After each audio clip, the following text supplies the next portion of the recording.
r/AskReddit. What rumor almost ruined your life? I went to the nurse's office in 4th grade for a sore throat and my best friend convinced my class I swallowed a frog.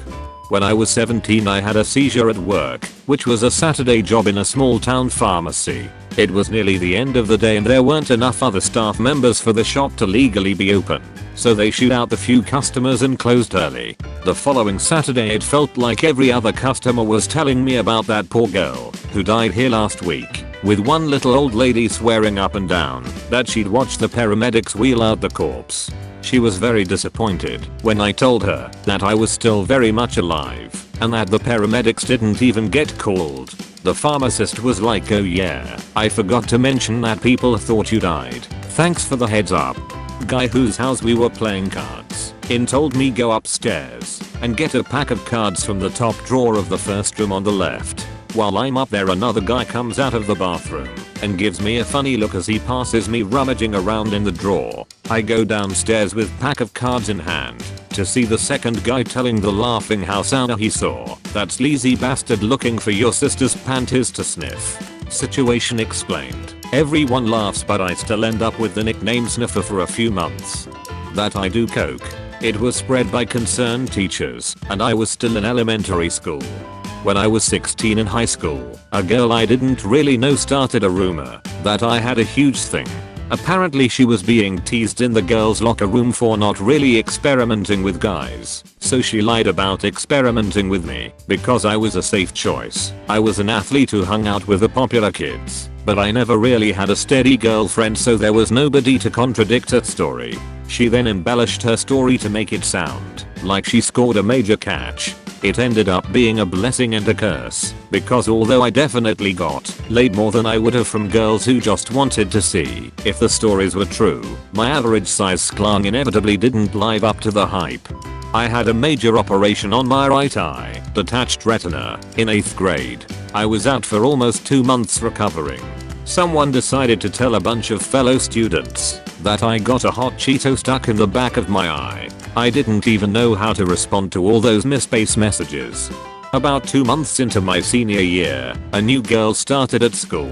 She started hanging out with our group, but I was out sick the first week she was there. All my friends convinced her that I was mentally due to me coming back to school and her treating me really weird.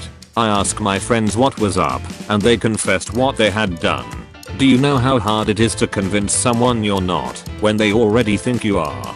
There's no such thing as proof, and simply saying I'm not really doesn't have the weight you think it does. It was 6 months before she finally believed me. I used to work in a school and there was a rumor that went around that over the summer I left to go and fight the Undertaker. Never put those kids right on that one. I joined my wife's workplace about 12 months after she joined.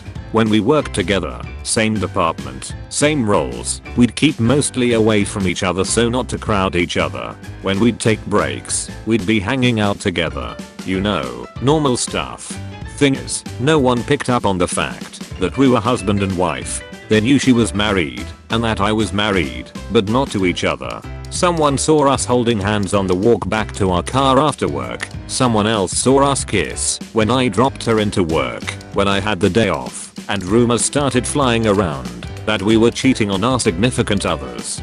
People took it upon themselves to intervene and approached me to tell me she was married and that I should be ashamed of myself. Someone else made a comment to her that she should be more discreet if she was going to continue on her relationship with me.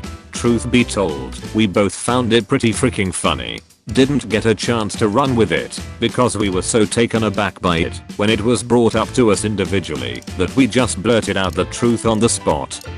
In 8th or 9th grade, somehow a rumor got started that I was going around telling people that I slept with the hottest girl in class. We'll call her Amber. Not that I actually had, just that I had been telling people I had. When I asked who someone heard that from, I ended up just going in a loop. John, Taylor said you got with Amber. Taylor, I got it from Josh. Josh, Shelton said it. Shelton, John told me. I was even confronted by Amber's sister, who yelled at me, "Why are you telling people you fricked my sister?" I just said I haven't been. and walked away because I was a very awkward child. Over a decade later, and I still just don't understand. Where did it start? Why did they start it? It's just baffling. One day in 10th grade I was late to school because I had a doctor's appointment. When I came in, a friendly acquaintance was shocked to see me, and a little teary too, which is an odd reaction. Another friendly acquaintance who was prone to acts of the dramatic, decided that my being late could only mean that I had died horrifically in a car accident. She was on friendly enough terms with me that some people bought it. Exciting times. And not the last time she decided someone had died. I get along with all of my exes but one. A few months after the breakup, I moved across the country and then started dating a girl I'd met in my new town. Maybe a year or so after that, I went home for a visit and find out that she's told all of her friends that I cheated on her with my new girlfriend and moved to be with her. Happily, our mutual acquaintances knew me better than that, or spent time with me in the months between the breakup and the move, so there was no real impact to my friendships back home. But it felt like everyone I knew had heard this story. Unfortunately, it's a small town and people like to believe scandals, so I still get some sidelong glances once in a while when I go back. Bonus tidbit: she had a baby about 10 months after we broke up, so she must have gotten over my cheating pretty quick. There was a student at my high school who was something of a pathological liar. His stories included a tale of the time that he, then age 8, managed to take down an adult drill sergeant in a fight, the day that he saved a vague number of helpless women from some terrible situation or another, and the heartbreaking moment in which he had to break up with a well-known celebrity for her own good. For all of his boasting, though, the fellow seemed to have very little in the way of attractive traits. His pinnacle achievement, at the time that I knew him, was a piece of erotic fiction that he'd written and subsequently claimed to have found on the internet. In it, he was cast as a Herculean hero, intent on defending the weak and upholding the ideals of righteousness and valor. A number of his female acquaintances, all of whom were in the drama department with him, played the roles of his conquests, and all of the males were scripted to be either pathetic nobodies or disgusting villains. This fellow wasn't a particularly reputable, as you can imagine, and yet, somehow he managed to start a rumor about me that had some rather interesting results. My first knowledge of the tale came from a young woman who was a friend of a friend. She walked up to me one day and out of nowhere demanded to know if I still had stalker tendencies. Stalker tendencies? I repeated, "I'm not sure what you mean." "Come on, Maximum," she replied. "Everyone knows that you stalked Katie when you were in 7th grade. Well, that's news to me," I answered. The girl shook her head with disappointment. "I guess you can't admit to it." Without waiting for me to respond, she turned and walked away. The experience left me feeling both excessively confused and more than a little bit worried, so I did my best to follow up on the rumor with other people. I had limited success, but I did learn that as far as anyone had heard, I'd allegedly taken a rather unhealthy liking to a young woman, Katie, a few years prior. As my obsession with her had grown, I'd reportedly wound up breaking into her house, hiding in her closet, and then watching her undress. Nobody could answer the question of whether I'd been caught, nor how anyone had found out about it. Anyway, being the brash young man that I was, I decided to approach the girl that I'd supposedly stalked and find out what was going on. She, fortunately, had dismissed the rumor as being a piece of wild gossip. She also mentioned that she'd originally heard it from a girl in the drama department, a fact which sent me on a school-wide hunt that eventually led back to pathological liar with the penchant for writing erotica.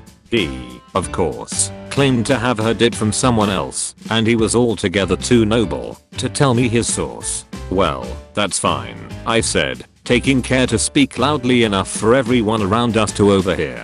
"It's a ridiculous rumor, anyway. I don't know," he responded. "Katie is pretty creeped out by you." "No, she isn't," I replied. "In fact, she thought that the rumor was silly, especially since she knows that I was living in New Mexico when I was in 7th grade."